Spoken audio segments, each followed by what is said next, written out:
Tahun 2026 diprediksi akan menjadi titik balik sejarah otomotif Indonesia. Wow. Bukan lagi sekedar wacana, banjir mobil listrik atau electric vehicle atau EV kini di depan mata. Pusat perhatian kita tertuju ke Subang, Jawa Barat. Di sanalah dua raksasa otomotif dunia, VinFast dari Vietnam dan BYD dari Tiongkok, sedang berpacu dengan waktu untuk merampungkan pabrik megah mereka. Siapakah yang akan memimpin pasar dan seberapa besar dampaknya bagi ekonomi kita? Langsung deh kita bedah selengkapnya. Kita mulai dengan VinFast. Produsen asal Vietnam ini tidak main-main. Setelah menggeser fokus dari Amerika dan Eropa pasca Perang Dagang, mereka kini membidik Asia Tenggara dengan Indonesia sebagai target utama selain India dan Filipina. Bagi VinFast, Indonesia adalah rumah kedua. Di lahan seluas sekitar 170 hektar di Subang, progres pembangunan pabrik VinFast per November 2025 dilaporkan telah mencapai lebih dari 90%. Timeline mereka sangat ketat.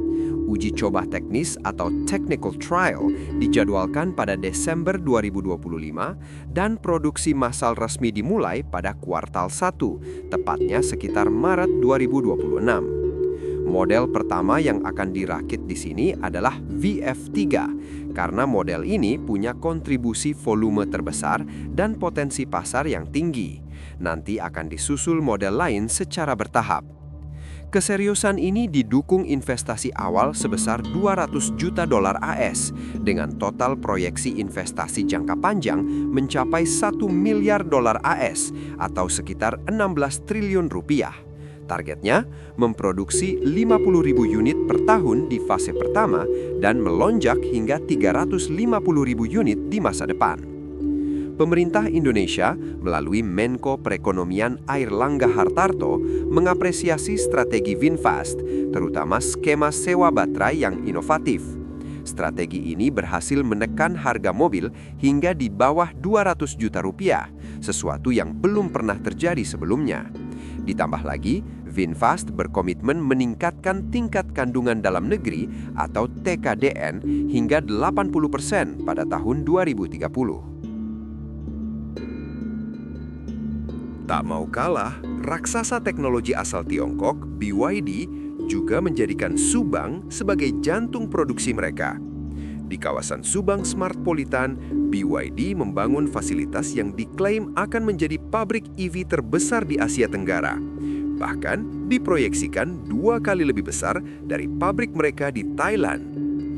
Pembangunan pabrik di atas lahan lebih dari 108 hektar ini dikebut hanya dalam waktu 1 tahun sejak Oktober tahun lalu. Pihak pengelola kawasan industri menyebutkan bahwa mesin-mesin produksi sudah mulai berdatangan dengan target uji coba operasional pada akhir 2025 dan beroperasi penuh awal 2026. Kapasitas produksinya mencapai 150.000 unit per tahun. Model BYD Atto 3 disebut-sebut berpotensi menjadi produk pertama yang lahir dari rahim pabrik Subang ini. Dengan produksi lokal, harga mobil BYD dipastikan akan lebih kompetitif karena memangkas biaya impor utuh dan logistik lintas benua. Kehadiran dua pabrik raksasa ini bukan hanya soal mobil murah, tapi juga soal perut rakyat. Subang bersiap menyambut gelombang lapangan kerja masif.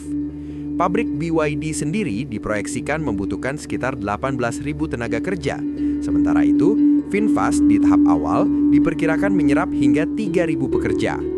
Tokoh masyarakat Jawa Barat, Deddy Mulyadi, menegaskan bahwa lahan yang digunakan untuk kawasan industri ini sudah sesuai tata ruang dan bukan merupakan lahan pertanian dilindungi atau LP2B.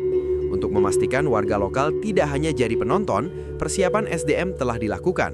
Sekitar 4.500 tenaga kerja terampil telah disiapkan dan bersertifikat untuk langsung terjun ke kawasan industri ini. Lantas, apa sebenarnya yang dibutuhkan untuk membangun sebuah mobil listrik di pabrik-pabrik raksasa ini? Mengapa Indonesia yang dipilih? Jawabannya ada pada kekayaan alam kita. Indonesia memiliki cadangan nikel yang melimpah. Nikel adalah bahan baku utama baterai. komponen paling krusial dan mahal dalam kendaraan listrik. Dengan posisi ini, Indonesia bukan hanya menjadi pasar, tetapi bagian vital dari rantai pasok global atau supply chain kendaraan listrik. Di dalam pabrik seperti milik VinFast di Haiphong yang menjadi acuan pabrik Subang, proses produksi mencakup stamping, pencetakan bodi, welding, pengelasan, hingga perakitan akhir. Namun, tantangan terberat bagi konsumen biasanya adalah baterai. Untuk mengatasi ini, VinFast menerapkan teknologi dan skema bisnis sewa baterai atau battery subscription. Konsumen tidak perlu membeli baterai, sehingga harga mobil bisa turun drastis. Bahkan ada yang di kisaran 120 jutaan rupiah. Jika kualitas baterai turun di bawah 70%, baterai akan diganti baru. Ini adalah terobosan teknis dan bisnis yang diapresiasi pemerintah karena mengubah mindset pasar. Namun, dampak terbesar dari serbuan investasi ini bukanlah mobilnya, melainkan multiplier effect atau efek berganda bagi ekonomi rakyat. Bayangkan, ada total lebih dari 20.000 tenaga kerja baru yang akan membanjiri kawasan industri Subang. Ini adalah momentum emas yang bisa dimanfaatkan oleh berbagai lapisan masyarakat. 1. Peluang UMKM dan jasa. Ribuan pekerja ini membutuhkan tempat tinggal, makanan, dan layanan harian. Ini adalah sinyal hijau bagi warga lokal untuk membangun bisnis kos-kosan, catering, laundry, hingga transportasi. Perputaran uang di sektor informal ini diprediksi akan melonjak tajam. 2. Rantai pasok lokal Tier 2 dan 3. Dengan target TKDN hingga 80%, pabrik besar tidak bisa bekerja sendiri. Mereka butuh supplier lokal. Ini kesempatan bagi industri kecil menengah Indonesia untuk menjadi pemasok komponen, mulai dari baut, jok, kaca, hingga komponen plastik. Jangan hanya jadi penonton, jadilah mitra produksi mereka. 3. Bisnis energi baru. Ekosistem EV butuh infrastruktur. Peluang bisnis baru terbuka bagi swasta untuk membuka stasiun pengisian daya atau menjadi mitra bengkel resmi yang tersertifikasi menangani kendaraan listrik. Bahkan, Vingroup berencana membawa ekosistem bisnis lain seperti rumah sakit dan sekolah. Ini artinya, peluang kerja bukan hanya untuk teknisi, tapi juga tenaga medis, guru, dan staf administrasi. Indonesia tidak boleh hanya menjadi pasar atau buruh kasar.